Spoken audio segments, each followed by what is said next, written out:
Assalamualaikum, Sampurasun, salam waras, salam sejahtera untuk semua masyarakat, bangsa, dan negara yang ada kita tinggali. Berjumpa lagi saya dengan Kang Didi atau Dedi Nuryadinata. Izinkan saya melanjutkan penjelasan keterangan dari beberapa video yang lalu dan nyambung dengan yang hari ini. Yang kali ini saya akan menjelaskan tentang makna daripada Maliki Yaumiddin, yang artinya yang menguasai, yang merajai pada hari akhir nanti. Dari sini saya membagi dua, yang merajai pada hari akhir nanti atau yaumil kiamah atau hari akhir atau hari pembalasan. Yang pertama saya bagi adalah tentang akhirat dan nanti tentang dunia. Apakah makna Maliki Yaumiddin yang menjadi raja atau yang menguasai atau yang memimpin, yang mengendalikan kita setelah wafat? Tentu jawabannya sudah pasti. Allah yang menguasai kita, Allah yang merajai kita, Allah sebagai kausa prima kita. Bukan siapa-siapa. Yang menjadi raja akhir atau pemimpin akhir, penguasa akhir adalah yang maha kuasa. Dari apa? Dari perbuatan baik dan buruknya kita di dunia. Bahasa umumnya kita nanti dihisab oleh yang maha kuasa, diminta pertanggungjawabannya oleh Allah yang maha kuasa, diminta penjelasannya oleh yang maha kuasa. Apapun itu. Ibaratnya jiwa raga kita diminta bertanggung jawab kepada Allah yang maha kuasa di yaumil akhir. Saya ambil yang paling singkat, yaumil akhir pribadi aja dulu saat kita wafat. Jangan menyebut dulu yang banyak lah. Yaumil akhir banyak pada hari akhir. Ini yaumil akhir itu ada dua bagian. Ada yang kecil, ada yang besar. Ini yang saya ambil yang kecil aja dulu. Yaumil akhir atau hari kematian kita, hari wafatnya kita akan diminta pertanggungjawaban oleh Allah yang maha kuasa. Pointer yang saya dapat bantu kepada saudara-saudara. Apa yang diminta pertanggungjawabannya oleh yang maha kuasa? Yang pertama pointernya adalah pertanggungjawaban rohani, jiwa dan pikiran dalam membawa jasmani ini. Saya ulang. Apa yang diminta pertanggungjawab oleh Allah? Yang diminta pertanggungjawaban oleh Allah adalah rohani, jiwa dan pikiran yang membawa raga jasmani ini. Apakah jasmaninya tidak bertanggung jawab? Silahkan analisa sendiri. Gampang kok analisanya. Orang tabrakan, orang kecelakaan, tangannya buntung, kakinya buntung. Sesudah tangannya buntung, kakinya buntung, tentu kaki dan tangannya dibuang. Apakah dia bertanggung jawab itu kepada Tuhan? Itu adalah bagian terkecil dari tubuh, dari jiwa kita. Tangannya buntung, kakinya buntung, lepas semua, putus beberapa bagian. Apakah dia diminta pertanggungjawab oleh Allah? Jarinya itu, kakinya itu, tangannya itu yang sudah terpisah dari tubuhnya yang masih hidup. Manusianya masih hidup, potongan jasmaninya terkubur atau dibuanglah katakan. Apakah diminta pertanggungjawab oleh Allah? Saya berani mengatakan tidak. Karena itu adalah bagian tubuh yang mempertanggungjawabkan itu adalah jiwa, rohani, dan pikiran yang ada di dalam tubuh. Kita bisa bicara karena kita punya rohani, punya jiwa, punya pikiran. Contoh terkecil, orang gila. Bahasanya sakit jiwa atau tidak punya jiwa. Rohaninya ada. Dari mana rohaninya aja? Buktinya dia berjalan kemana-mana, dituntun oleh rohaninya. Rohaninya jalan selangkah-langkahnya tanpa tujuan. Tapi jiwanya sedang sakit. Jiwanya terkadang masuk, keluar lagi, masuk, keluar lagi. Ya begitulah. Nah, itu tentang yaumil akhir, tentang kematian seseorang. Pada nanti minta dipertanggungjawaban oleh Allah. Jadi pertanggungjawabannya harus kita persiapkan. Gunakanlah tubuh kita ini dengan akal nurani yang sehat, dengan pemikiran yang sehat, dengan ruhani yang sehat, dengan jalan yang sehat. Apa jalan sehatnya? Gunakan sebaik-baiknya. Jangan gunakan dengan kesalahan. Jangan terlalu memperbanyak keinginan hawa nafsu. Demi mencapai materi apa saja dilakukan. Maling dilakukan, nipu dilakukan, korupsi dilakukan, manipulasi dilakukan. Orang yang dagang timbangannya dikurangi. Orang yang dagang literannya dikurangi. Kenapa? Sekarang belum. Tapi nanti di yaumil akhir itu akan diminta pertanggungjawaban, saudara-saudara.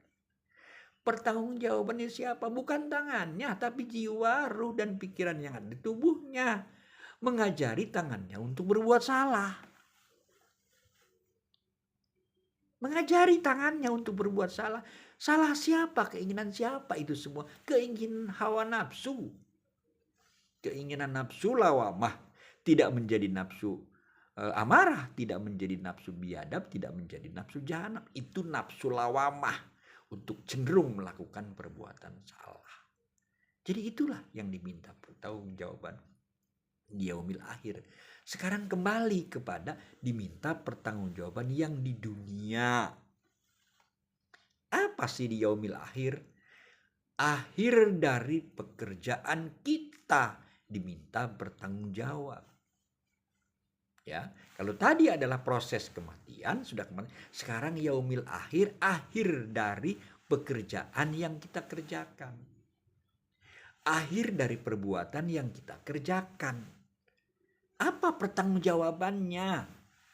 Ketika bapak, ketika saudara sedang diperintah oleh pimpinan untuk membuat satu masalah, menyelesaikan satu masalah, satu proyek, satu sengketa dan sebagainya. Maka saudara diminta pertanggungjawaban oleh pimpinan saudara. Mana tadi pekerjaan yang saya minta? Nah, itulah saudara diminta pertanggungjawab. Apa? Yang memimpin di hari akhir. Maliki Yaumiddin, yang memimpin pada akhir. Yang tentang kematian sudah saya bahas, ini yang saya bahas tentang dunia. Saudara diminta pertanggungjawaban oleh pimpinan saudara. Itu adalah yaumil akhir saudara ketika di dunia.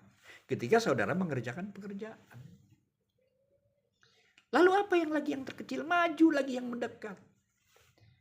Saudara sedang membuat apapun di rumah. Entah kandang ayam, entah ini, entah itu. Sang istri atau berpesan, pas selesaikan ini. Yaumil akhir saudara, pertanggungjawaban saudara yang menjadi raja saudara, itu saudara dengan pekerjaannya selesai apa tidak. Yaitu akhir dari pekerjaan saudara bisa diselesaikan apa tidak dengan baik. Jika saudara bisa menyelesaikan pekerjaan itu dengan baik, maka yaumil akhir saudara di dunia ini, sekarang ini, bisa diselesaikan dengan baik, bisa dipertanggungjawabkan dengan baik. Itu yang yaumil akhir di dunia. Sekarang ini dulu. Akhirat kita jalankan, kita persiapkan dengan baik. Yang sekarang juga kita persiapkan. Saudara punya beban, tak mungkin jadi lurah, jadi RT, jadi apapun itu. Jadi wali kota, jadi bupati. Yaumil akhir saudara diminta pertanggungjawabannya. Oleh siapa? Oleh pimpinan tertinggi saudara. Kalau saudara sebagai kepala negara, kepala desa, maka saudara diminta pertanggungjawaban selain oleh masyarakat. saudara diminta pertanggungjawaban dari kepala desa itu naik menjadi cek oleh camat diperiksanya. Yaumil akhir saudara mempertanggungjawabkan kepala desa di hadapan camat.